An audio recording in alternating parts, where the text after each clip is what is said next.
Salve, salve, camaradas! Aqui é o Ficha da Luta. Fichamentos práticos e objetivos sobre uma biblioteca antipatriarcado e super feminista, além de algumas leituras que nos ajudarão a entender toda essa opressão do capital sobre nós. Eu sou Vanessa Espinosa, doutora em História e uma aprendiz de todo esse processo revolucionário e transformador.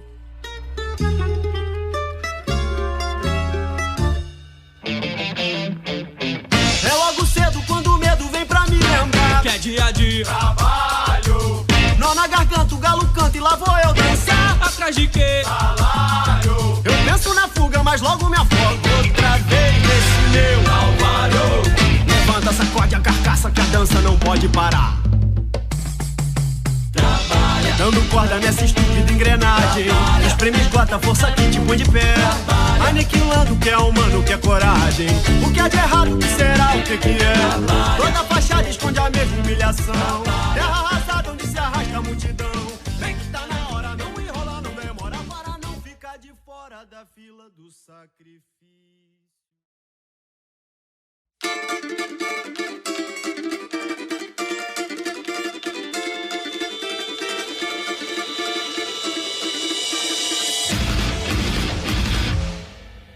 Quem é a autora? Bem, Alexandra Kollontai, ou Alexandra, ela nasceu em 1872, faleceu em 1952, quase próximo de completar aí 80 anos de vida. Ela é filha, ou foi filha, de um general ucraniano das Forças Armadas czaristas e tinha aí uma família de proprietários de terras finlandesas. E aí tiveram vamos dizer assim, compuseram uma aristocracia da época. Então ela era filha de um perfil aristocrático. Não completou seus estudos mais do que seria um ensino bem básico. Porém, seguiu estudando como uma autodidata, inclusive se tornou uma excelente oradora, se construiu como oradora e também falava várias línguas. Ela falava russo, finlandês, francês, alemão, inglês, norueguês, sueco, apenas. Ela, muito jovem, foi colocada ali uma situação para ela casar. E aí, essa proposta de casar com alguém bem mais velho que ela, já provocou a primeira revolução e ela se nega, na sua trajetória, a casar com esse ser. E aí, ela, com 16 anos, já tinha parado os estudos, nega se casar com esse ser aí de 70 anos e ela quer, na verdade, ficar com um primo dela. Resolve casar com ele aos 20 anos, que é de onde ela herda o sobrenome Kollontai. Ainda que depois ela tenha outras relações afetivas, amorosas, inclusive se case com outro homem, mas ficou o Kollontai. Inclusive ela teve um filho por conta dessa primeira união. Bom, ela é uma das primeiras revolucionárias a construir uma organização de mulheres trabalhadoras e do feminismo socialista. Então ela escreveu muito, pensou muito essa relação do papel da mulher e essa nova sociedade querida, desejada e praticada, especialmente dentro da realidade bolchevique. Para dar alguns contextos dessa trajetória potente da Kollontai, ela foi nomeada, a primeira nomeação dela é como comissária do povo para o bem-estar social. E logo depois ela se torna ministra. Então, ela já quebrou aí várias barreiras como uma liderança feminina em altos cargos na União Soviética e depois tem vários pensamentos, enfim, constrói vários pensamentos e teorias durante a sua vida nesses cargos de gestão, administração pública, e tem uma outra metade desse período que ela esteve atuando como uma liderança no campo já do que seria uma representação diplomática em vários países. Então ela circulou bastante e vivenciou bastante realidades diferentes. Então pensar ela é também entender uma história da Revolução Russa. A história dela e de suas obras são fundamentais para a gente entender o próprio feminismo no século XX. Ela consegue fazer uma relação sobre gênero e classe, tanto teoricamente como na prática. Obras da autora. Bom, vou destacar algumas, porque são muitas. A situação da classe operária na Finlândia, de 1903, a luta de classes em 1906, primeiro almanaque operário, em 1906 também, base social da questão feminina, em 1908. Tem um também que é Sociedade e Maternidade, em 16. A classe operária e a nova moral, que aí não tem data. Comunismo e Família, em 1918. A Nova Mulher, que é essa obra de 1918 de hoje. A Moral Sexual, de 1921. Romance e Revolução, que também está sem data, entre outras obras. Ela também escreveu romance, vou destacar aqui O Amor Vermelho e O Amor de Três Gerações, mas tem outras também.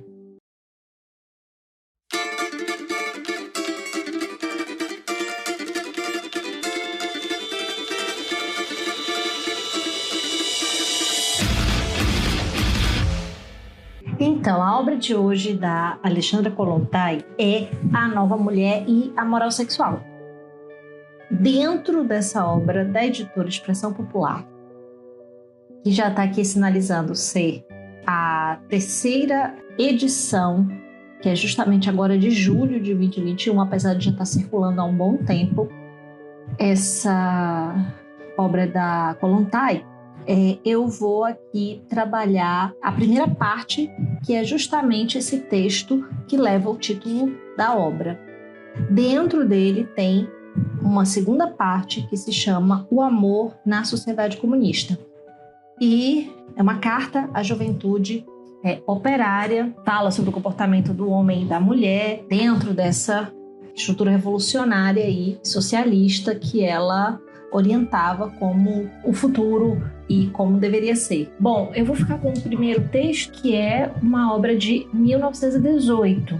O segundo, que é a carta, é de 1921. A ideia é trazer aqui os eixos principais, né, e te incentivar a leitura. A primeira parte do livro, então, recapitulando, tem 4 capítulos e é curto. Ele vai ali da página 15 até mais ou menos a 101, 102, tá bem? Então é bem tranquilo, a linguagem é super direta, simples, mesmo quando tem algumas referências, há um cuidado nas notas, que ela explica algumas observações que ela quer se aprofundar. Hoje em dia a gente tem a sorte de ter a internet, então se você tiver alguma situação mais estranha, alguns personagens que você não entende, corre lá no teu motor de busca e tenta ver como é que é, quem que é, de onde vem, para onde vai aquela explicação específica que ela está dando dentro da realidade dela, dentro das leituras sociais, culturais que ela tinha, né?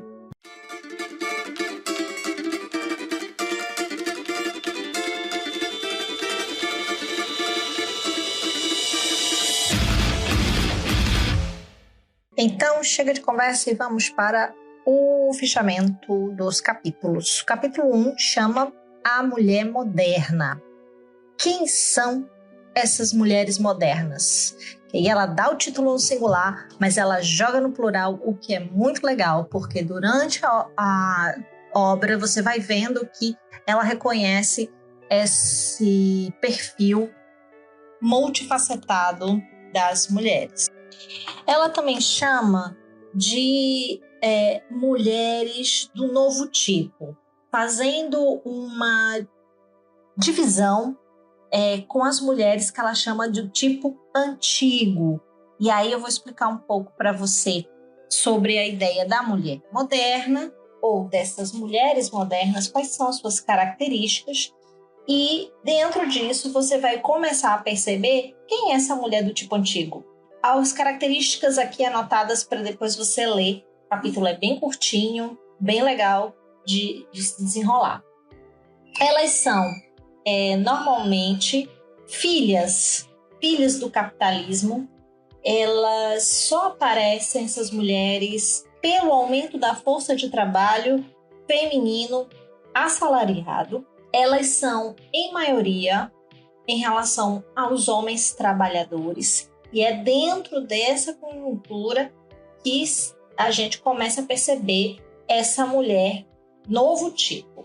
Tem o lado opressor desse capitalismo, que vai vilipendiando as condições materiais de existência delas, e tem o lado da reação desse cenário, que é o que ela vai mostrar que gesta esse incrível exército revolucionário. Ela vai tipificar essa mulher moderna, vai dar lá uma tag de celibatárias. As celibatárias são assim chamadas porque elas contam apenas com sua força de trabalho e não dependem de marido para manter elas. Essas que dependem do marido para mantê-las em todas as necessidades é a mulher do tipo antigo. Você aí vai com certeza rapidamente identificar até hoje. E ela vai dizer, elas existem porque a opressão do capitalismo obriga elas a se adaptarem para não passar o quê? Privação, fome, não tem como se manter, né, de outra forma que não seja com a sua própria força de trabalho. E aí é que é o interessante, ela vai trazer aqui na página 16, ela diz, elas tomam consciência da, abre aspas, inutilidade do equipamento moral com que a educaram para percorrer o caminho da vida, fecha aspas. Então, quando elas percebem que todo o peso moral, todas as indicações sobre os seus corpos, sobre com quem casar, quando casar, se estudar era bom, se estudar não era bom para elas, se era útil, se era inútil, tudo isso cai por terra quando elas olham e veem de que me valeu, isso não vai me sustentar. Eu vou para as fileiras do trabalho fora de casa, porque senão padecerei. Abre aspas. A dura realidade exige outras qualidades das mulheres trabalhadoras. Fecha aspas. Então, é a dura realidade que vai começar esse processo de consciência e de formação, que ela diz que é um super exército. Ela vai mostrando ali mais de 60 milhões de mulheres trabalhadoras, contando o continente europeu e os Estados Unidos, segundo ela, naquele período lá, mais ou menos em 1918. Então, é a luta pelo direito de viver dentro do capitalismo que leva essas grandes massas a entender, a ter consciência de que não é possível ter o antigo papel de passividade, submissão a seus pais e aos seus maridos.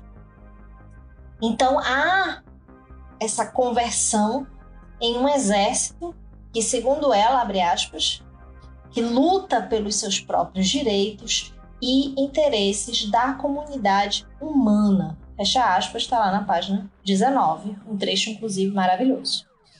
Então, ela tem sua individualidade, essa mulher, mas essa individualidade aqui, ela é pensada como eu tenho minha personalidade, eu tenho minha consciência, eu tenho meus desejos. Então, isso é pensado longe das sombras dos homens.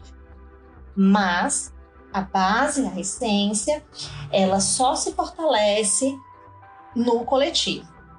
Uma outra coisa interessante é que ela vai falar sobre essas mulheres modernas, esse novo tipo que ela chama, a mulher do novo tipo e tal, só que ela tá falando não só, em boa parte, ela tá falando sobre a classe trabalhadora, só que não só. Então ela diz que outras classes também têm essa mulher do novo tipo, que ela diz que são também mulheres celibatárias. Por exemplo, ali por cima, ela diz uma dona de um pequeno negócio. A situação dela é diferente, tá meio que numa bolha e com outras questões que são totalmente diferentes das operárias que trabalham, por exemplo, para ela. Se ela tiver uma pequena oficina têxtil, exemplo. Enfim, anotei algumas diferenças, então, entre essa celibatária burguesa e a operária. A burguesa, elas sofrem, esse lado burguês aí, das mulheres, ela vai sofrer mais com dilemas morais, tem mais visibilidade, suas lutas, o que elas querem, vai estar mais visível na mídia, vai estar mais visível na literatura, e ela traz alguns exemplos de peças de teatro e tudo mais, comparando como essas heroínas aparecem e como é que elas dificilmente são operárias, né? E aí é um meio de divulgação em massa, né? Que está mostrando dilemas, só que não focalizando nessa força da mulher trabalhadora, está mostrando as celibatárias burguesas, né? E elas lutam, elas sofrem muitos dilemas morais e lutam por os seus princípios. Que ela aqui não está julgando nada, nem bem nem mal, ela não fala muito sobre isso. A mulher operária, por sua vez, tem consciência da luta social pelos direitos. Elas não são submissas e presas a valores, como, por exemplo, o matrimônio, né? E elas estão sempre ali protestando contra as verdades que se submeteram por gerações. Essas mulheres, segundo Kollontai, abre aspas, destroem os velhos ídolos e hasteiam o estandarte da insurreição para protestar contra as verdades que as submeteram durante gerações. A mulher do novo tipo, celibatário e independente, ao se libertarem das mulheres, libertam o espírito agrilhoado durante séculos de outras mulheres ainda submissas. Fecha aspas. Para finalizar, ela reconhece que há uma luta também sobre toda a herança advinda de suas mães e avós, e que não é fácil você conseguir ter uma comunidade de mulheres trabalhadoras ou de mulher, enfim, da mulher do novo tipo, seja ela operária ou não, rapidamente inclusa nessa lógica. Há sempre uma luta, e ela diz que há uma transformação gradual, sendo, abre aspas, sujeito de suas próprias tragédias. E aí ela está se referindo a essa relação, por exemplo, que ela vê nas obras de teatro, não mais trazendo os homens para serem sujeitos das tragédias, e sim as mulheres sendo o foco central, né? Donas das suas próprias histórias. Para encerrar esse capítulo, na página 23, é bem curtinho, ela vai trazer uma citação aqui de Hedwig Dohm, que é uma feminista alemã. Do final do 19, ela falece ali em 1919, no século XX. Abre aspas. Os novos pensamentos já nasceram em nós, mas os antigos ainda não morreram. Os restos das gerações passadas não perderam sua força, ainda que possuamos a formação intelectual, a força de vontade da mulher do novo tipo. Fecha aspas.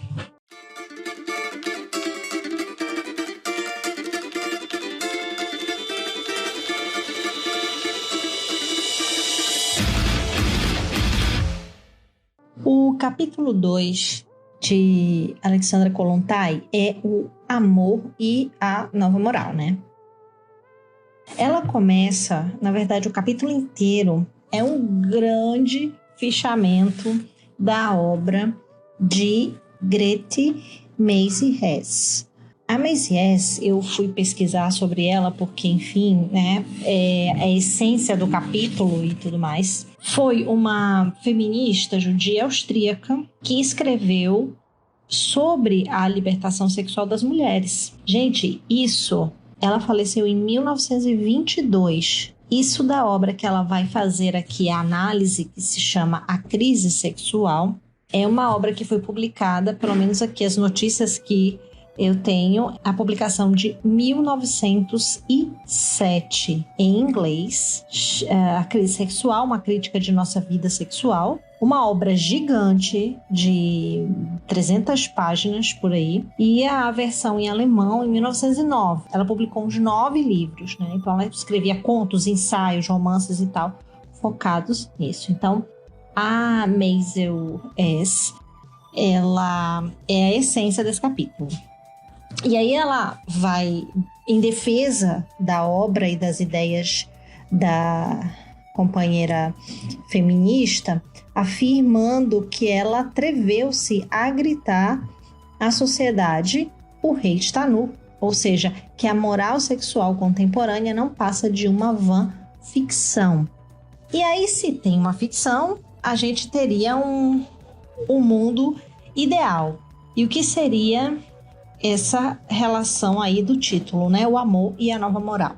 Ela vai trazer quais seriam as normas morais do homem enquanto espécie. Eu avaliei dessa forma. 1. Garantir descendência à humanidade. Essa seria uma norma moral da humanidade. E a 2, contribuir para o desenvolvimento da psicologia humana. Esse seria o ideal, que a nossa espécie trabalhasse para ter uma descendência saudável, um desenvolvimento bom dos humanos que reproduzimos e tudo mais, por um lado. E por outro, contribuir para que a gente tivesse o quê? Sentimentos de solidariedade, de companheirismo e de coletividade. Esses seriam os 2 alvos morais da nossa existência enquanto espécie. Aí, pausa para vir a realidade, né? O mundo real, ela diz que tem uma moral sexual contemporânea, que eu vou aqui traduzir como uma moral sexual contemporânea capitalista ou burguesa. Ela traz alguns aspectos, vou botar aqui 3 pontos essenciais que sustentam a moral sexual que ela diz que é contemporânea. 1. A monogamia sem amor. E aí ela vai mostrar que a monogamia sem amor é esses contratos que estão baseados em uma relação econômica e muito vinculada à ideia de propriedade, de posse. E aí não existe aí nesse contrato a possibilidade de escolha, né, do seu par. Portanto, uma monogamia sem amor. 2. Filhos do amor, quando há, são eliminados. Ou seja, feriria o ponto 1, né, da norma moral ideal, que seria garantir uma descendência à humanidade saudável, boa, bem desenvolvida. Porque quando existem, eles são eliminados. Ou seja, são os filhos bastardos, são, enfim, né, os filhos e as filhas que vêm fora do casamento. Então, eles são estigmatizados e eliminados, né? Enfim, por de diversas formas. Ponto 3 seria a institucionalização da prostituição. Portanto, uma monogamia sem amor incentivaria a prostituição como um canal de escape e, novamente, de relações sem amor, e filhos, quando acontecessem do amor, seriam eliminados. Portanto, esses 3 tópicos não desenvolveriam nenhum dos objetivos centrais que ela sustenta como ideais para a nossa espécie, né? Não tem nenhuma contribuição para o desenvolvimento da psicologia humana e muito menos de uma descendência tranquila e saudável. Mas ela, trazendo as ideias de Maisie West, vai mostrar para a gente um programa socialista, apontando que o programa socialista, sim, se preocupa com alguns pontos importantes desses ideais aí, dentro desses ideais. Um seria a defesa da geração jovem trabalhadora.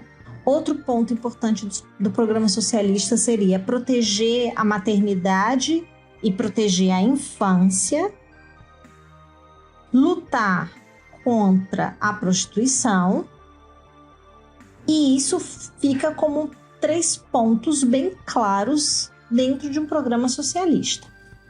Mas também, e aí ela propõe, isso também deveria constar no programa socialista, que seria tirar a moral sexual de um patamar de inviolável. E 2, a gente teria que pensar em harmonizar a moral sexual com necessidades práticas e vitais da humanidade.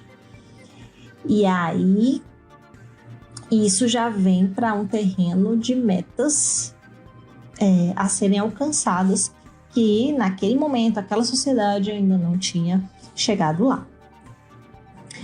Para que a psicologia humana caminhe rumo a essa harmonia, visando a solidariedade, a coletividade que ela explica que é ideal, é necessário que haja o amor pautando as relações. Essa base sólida, ela só haveria com o comunismo, pois o capitalismo, ele engendra justamente o oposto. E é por isso que há a crise sexual que se refere a Maisie West. Ou seja, é necessário que haja uma transformação econômico-social. Por quê? Primeiro, porque a lógica do matrimônio legal, ele é baseado em propriedade e posse, além da perda de liberdade, por conta da lógica da indissolubilidade. Eu acabei de falar, indissolubilidade, foi mal.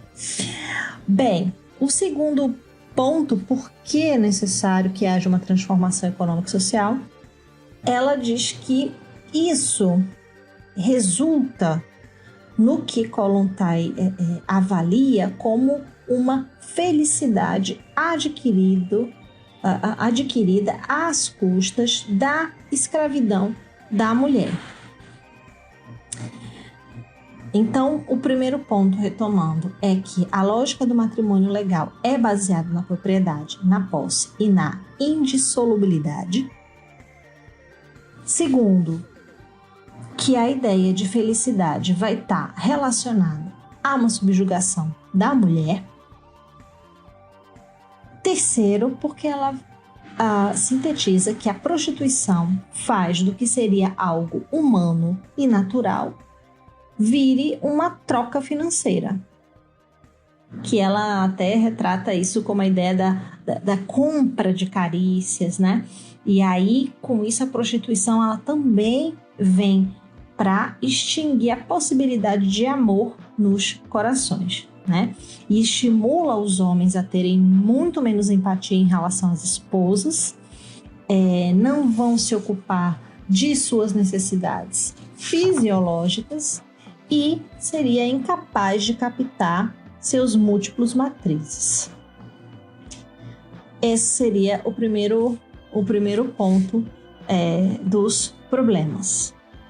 Então, ela vai falar do problema que é um matrimônio legal, que a prostituição também é um problema, e aí ela vai trazer também o amor livre. Como mais um percalço para ter realmente o amor, que ela disse que seria o amor ideal, né? O amor livre, por exemplo, ela mostra como investir tempo em progredir materialmente é um alvo, a gente acaba desfocando de relações amorosas e sexuais que sejam realmente boas, né? É como se tivesse que eleger entre o amor e a profissão, tanto mulheres como homens. Você pode ver mais sobre o amor livre ali entre a página 33 e 34. Por fim, um fecho de esperança, o amor-jogo, que apesar de ter esse nome e poder nos remeter a princípio a uma coisa ruim, mas no final é uma coisa boa. O amor-jogo existe, segundo esse grande fichamento que ela faz da obra da crise sexual. Ela mostra aqui que existe em qualquer período da humanidade. E aí trouxe um trecho bem legal para você. Abre aspas. Não é o Eros que a tudo devora, que exige a plenitude e a posse absoluta, mas tampouco é a brutal sexualidade reduzida meramente ao ato fisiológico, fecha aspas. Isso está na página 36. Aliás, abre aspas, o amor-jogo é exigente. Seres que se aproximam unicamente por causa de uma simpatia mútua, que só esperam um do outro a amabilidade e o sorriso da vida. Fecha aspas. Ainda na página 36. Portanto, quais são as possibilidades objetivas para que do amor-jogo haja o tal do amor verdadeiro? Isso baseada em Maisie West, tá, gente? 1. A sociedade terá que se acostumar a reconhecer todas as formas de união entre os sexos. E esse ponto 1, ela fala baseada numa lógica de união monogâmica e de um amor verdadeiro. Ela não está falando aqui em reconhecer todas as formas de união entre os sexos, por exemplo, englobando uma relação homoafetiva. Pelo menos aqui não tem essa relação clara e patente. Segunda possibilidade objetiva é o reconhecimento real da maternidade. Ou seja, a sociedade tem que dar um suporte real, moral e material para que se desenvolva, né, o período que ela diz que é o de maior responsabilidade na vida da mulher, de uma maneira que tenha efetivamente a sociedade apoiando e reconhecendo a importância da maternidade. Então, se por um lado a sociedade precisa se acostumar a ter outras relações que não seja esse amor burguês, que na verdade para ela não tem amor nenhum. Por outro lado, essa sociedade precisa ter um reconhecimento efetivo da maternidade, dando apoio e suporte material para elas.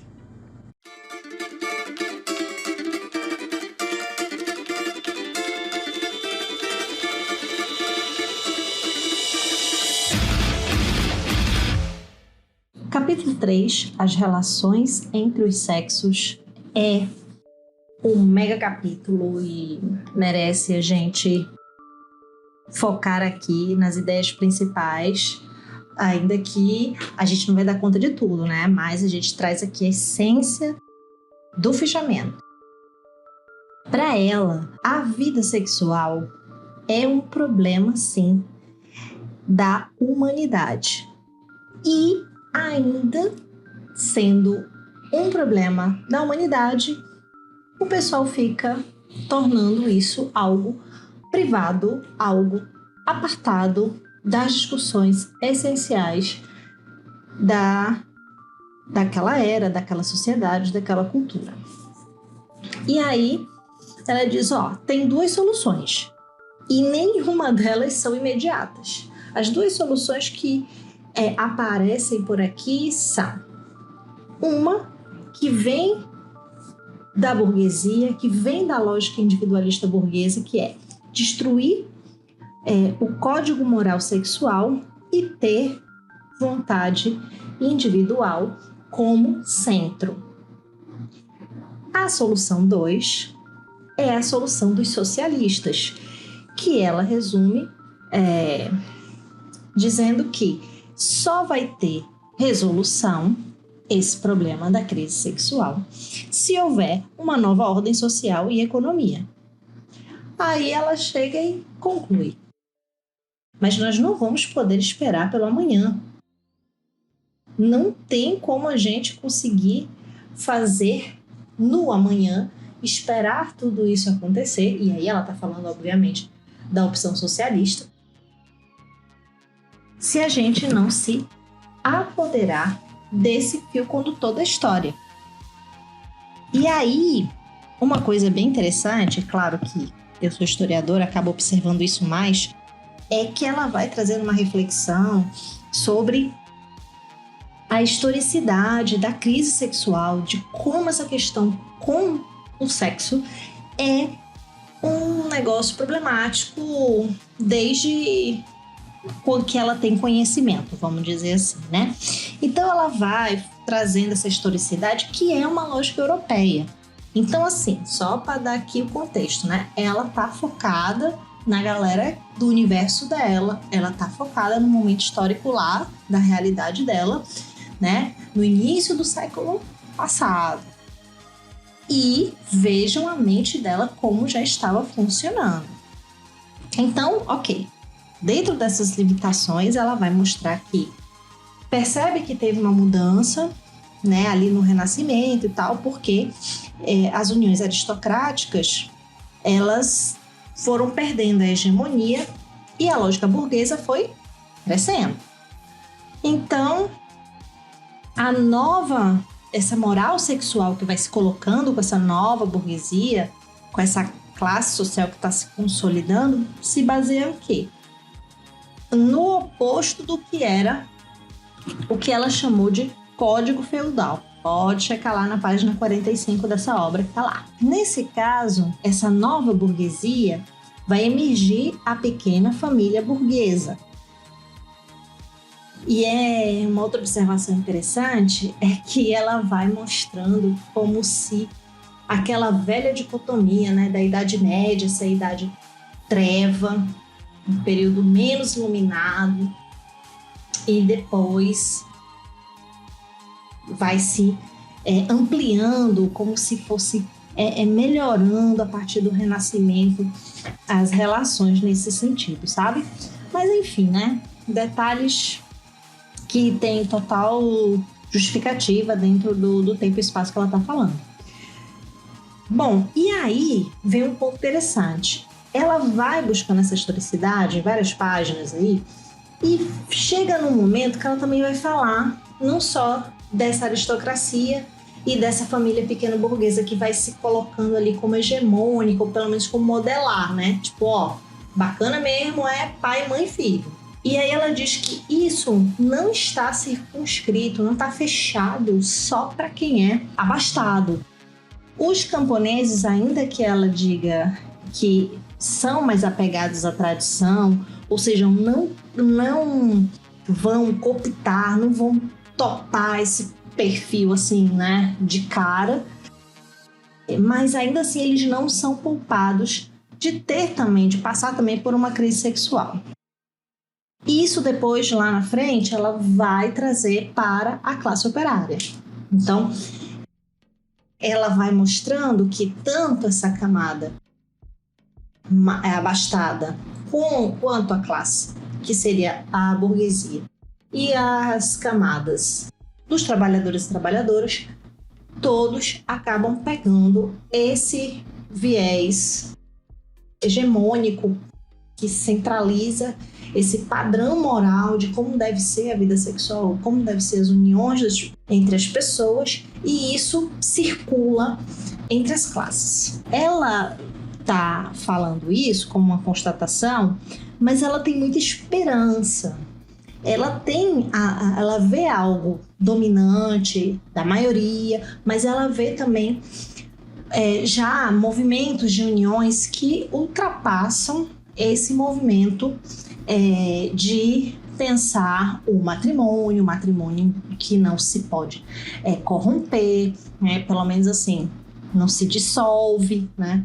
e tudo mais. Mas isso fica lá como uma conclusão do processo aí da explicação dela, sabe? Ela se indigna com o fato de não estar esse tema como prioridade na luta da classe trabalhadora, afirmando que não se pode relegar para o campo privado, porque esse é um fator de luta social. Justamente porque as classes têm interesses opostos. Então, o problema sexual também vai entrar nisso. A crise, o problema das relações sexuais, ela atinge a burguesia, mas também, como eu já comentei, o proletariado. Então, é de interesse público que se discuta sobre vida sexual. Veja lá, ela está falando isso em 1918. Você não está ouvindo a última news do Ministério da Cultura de alguém revolucionário lá, não. Isso aqui é em 1918, lá do outro lado do Atlântico. Mas ela está vendo que socialmente é um problema, ela quer transformar isso e ela propõe que isso não seja adiado. Ela vai tratar de uma palavra-chave que é a solidão moral. Bem, solidão moral é um mal do presente que ela está vivendo.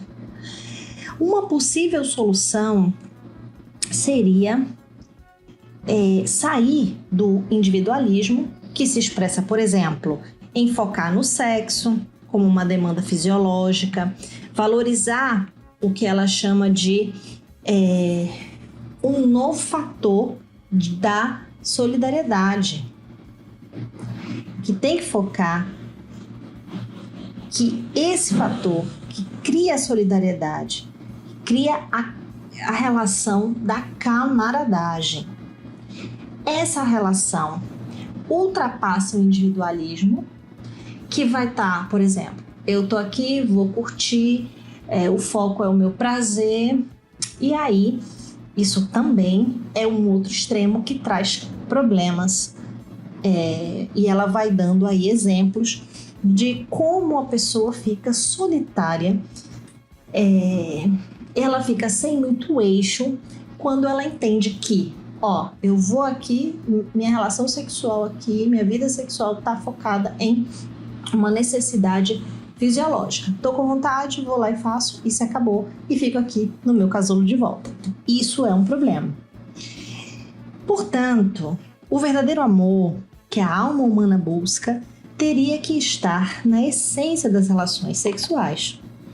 E essa possibilidade libertaria os homens dessa solidão, que é forjada, que é criada no individualismo. E é típico da ideologia burguesa. Qual é, aí vem, né, o contraponto que ela traz pra gente como a simples fórmula do amor. Abre aspas. Acercarmos-nos do outro, dispostos a dispensar-lhe todo o gênero de considerações. Fecha aspas, tá lá na página 49. Portanto, a base seria 1.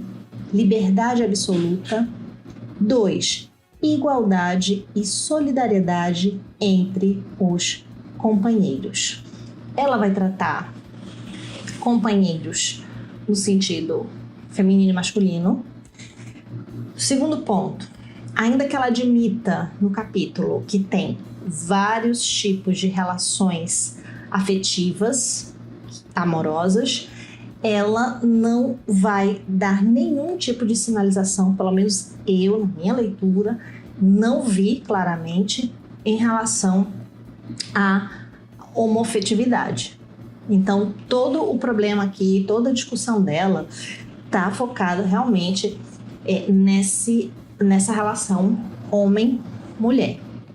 Bom, e o que já é bastante revolucionário, porque você perceba que ela quer liberdade absoluta igualdade e solidariedade entre os companheiros.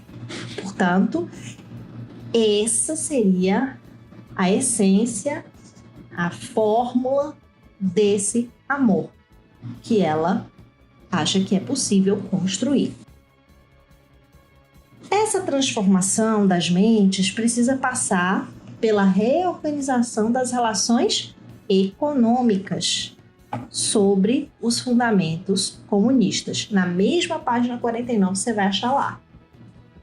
Então, esse final do capítulo, meio para o final, é quando ela vai mostrando para gente, de uma maneira mais desenhada, por que ela está, né, durante todos os capítulos, mas especialmente esse, fazendo aquela afirmação que eu comentei no início, né, que a solução total para a gente acabar com essa crise sexual, né, era se houvesse uma nova ordem social e econômica.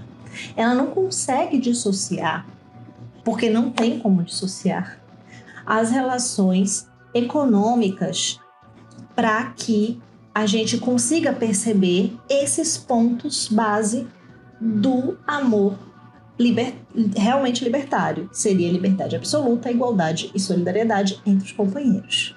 Como vai ter liberdade e solidariedade se estamos pensados no sistema individual? Vai ter a concorrência entre as pessoas, vai ter o espectro da base social, vai estar lá, né? Você também vai disputar ali. Você vai querer se unir a fulana ou a Beltrano, até por uma questão econômica de sobrevivência. Ou pior, vai primeiro pensar no individualismo que ela acabou de dizer aqui, focado, por exemplo, nas suas necessidades. Então, eu preciso de uma parceira fixa, pois, vou me unir, ela já está grávida. Ou seja, cria-se um grande problema.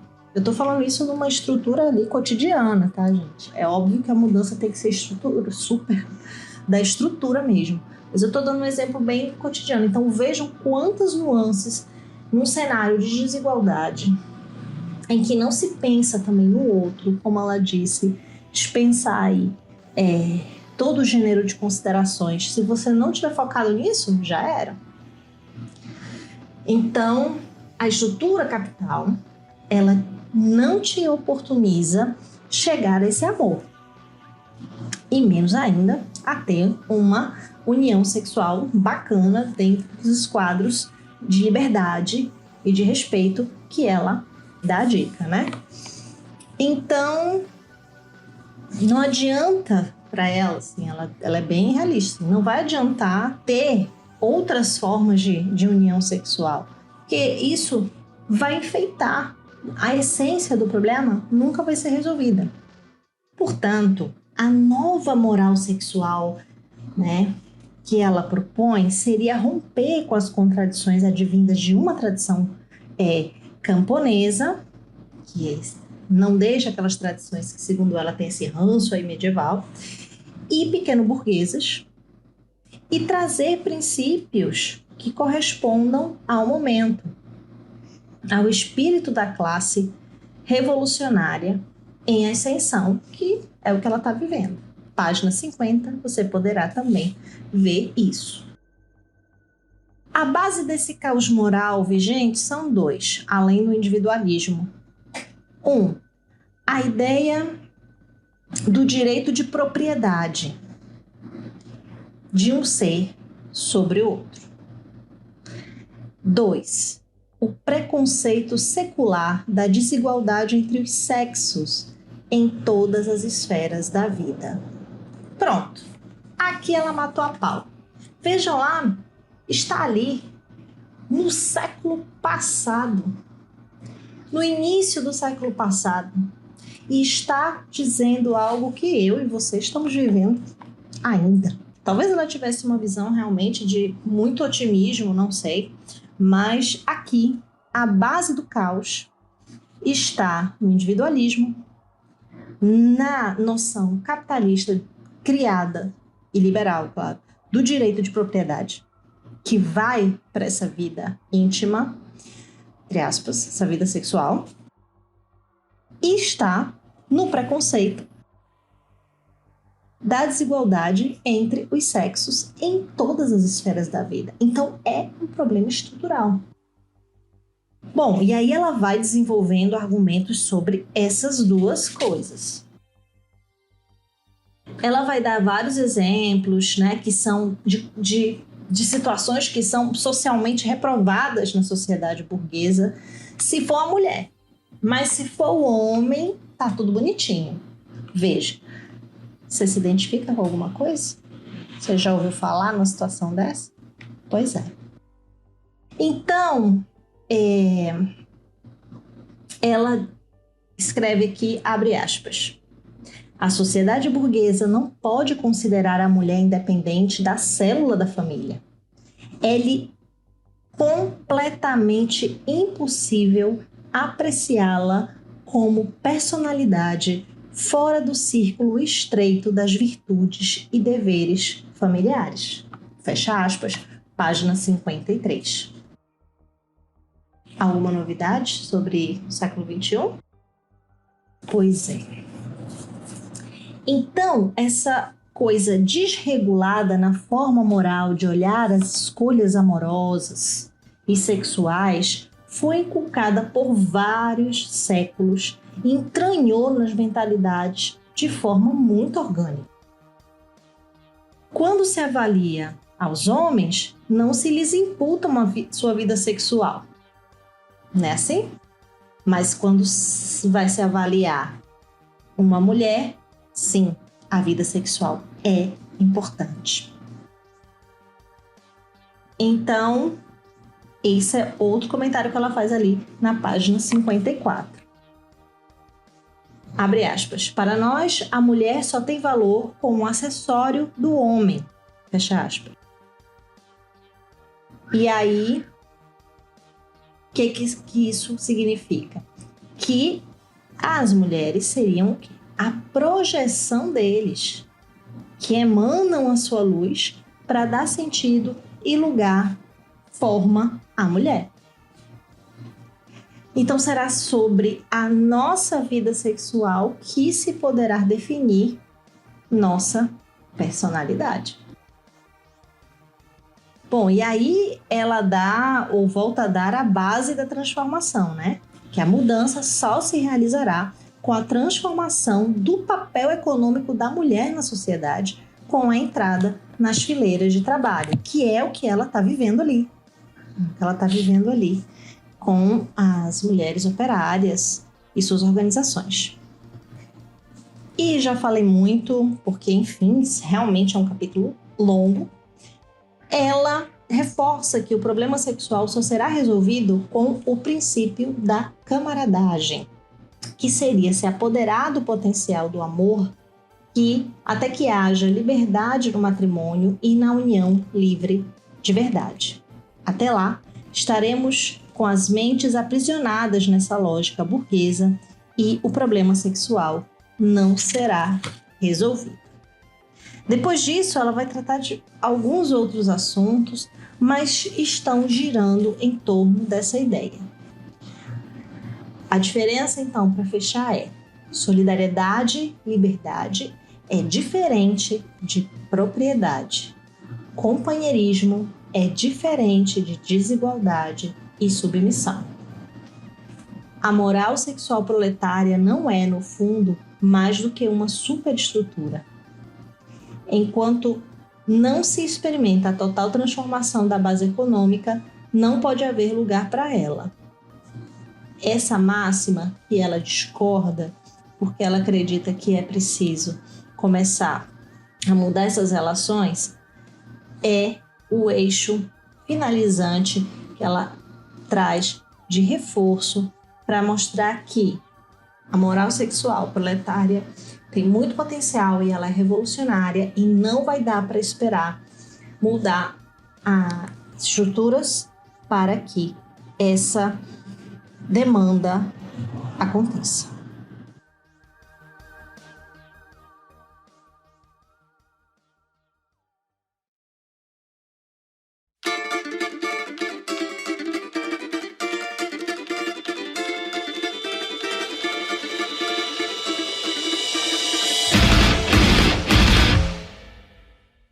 Encerramos então mais um Ficha da Luta, queridos ouvintes.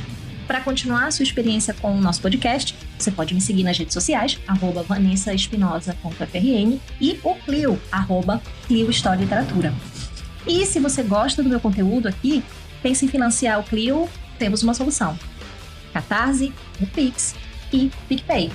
Além disso, temos a lojinha de livros e camisetas, como sempre, link na descrição desse episódio. Eu sou Vanessa Espinosa e fico com vocês nas próximas semanas. Até lá!